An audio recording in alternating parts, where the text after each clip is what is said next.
Hey folks, Nathan here from the Star Wars Timeline Gold, Star Wars Beyond the Films, and the Star Wars Reports Rebels Roundtable, bringing you a look at another Fantasy Flight Game Star Wars product. This is Edge of the Empire, Lords of Now Hutta. Now this is a source book for Hutt space. It's another of these setting source books. So your mileage is really going to vary on whether you feel like this is worth picking up. If you're going to do a lot of stuff in Hutt space, it's a great source book.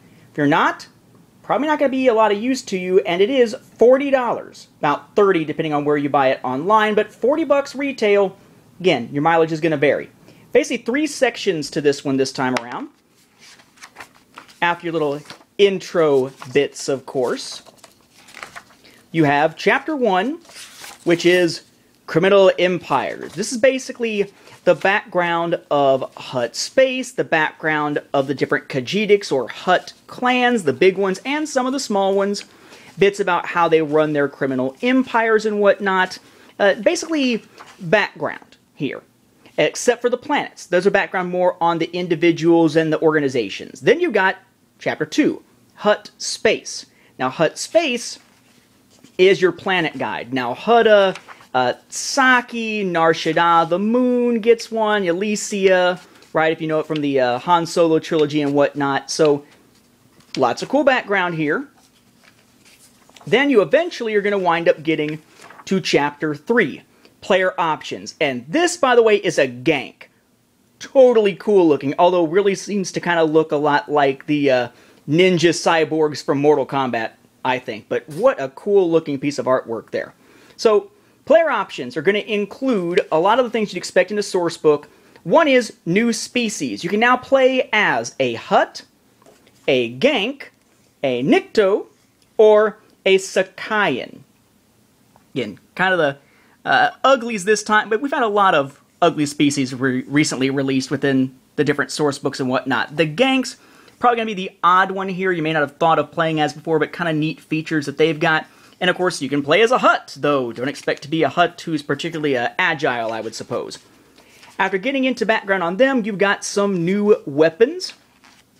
You've got some new gear to go with it, you know, kind of what you would expect. You've got new drugs and consumables, which I thought was kind of interesting, but hey, it's Hutts.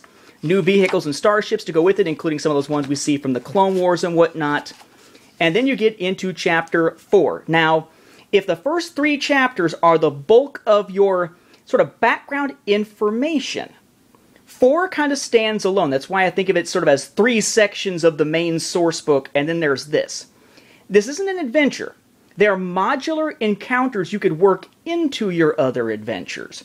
You got 5 of them here. You've got Welcome Aboard, Toydarian Grocery Shopping, A Deal Gone Wrong, Rubbing Slimy Elbows, and The Dead Road. And each one's fairly short, but it gives you everything you need to work that particular encounter into any adventure that you're running, and gives you some suggestions of ways to work it in. So, it kind of depends on what you like about pre-made Star Wars content for the role-playing game. If you like to be able to work pre-made stuff into adventures you're already having, they're great. If you like to have pre-made adventures to really get you kicked off onto a new campaign or to work into a campaign as a much bigger item, or if you want to have whole pre-made campaign adventures like Assaulted Arta 1, that may not float your boat. It really kind of depends. That's why those 3 first chapters are probably going to be the meat and potatoes of this, whereas the modular encounters are kind of the icing on the cake, so to speak. Not icing on meat and potatoes. That would be gross. So, again, it's an unusual one. It's a great source book for what it is, Hutt Space. No new adventure per se, just the modular encounters. Not a ton of new info, though some really cool backgrounds on the different planets, and especially the different Khajiitics. And I think it's going to be one that you're going to like if you're really playing on the edge of the Empire and finding yourself in Hutt Space often. Otherwise, might want to save the cash for something focusing on perhaps the character type that you're going with, or maybe pick up Sons of Fortune.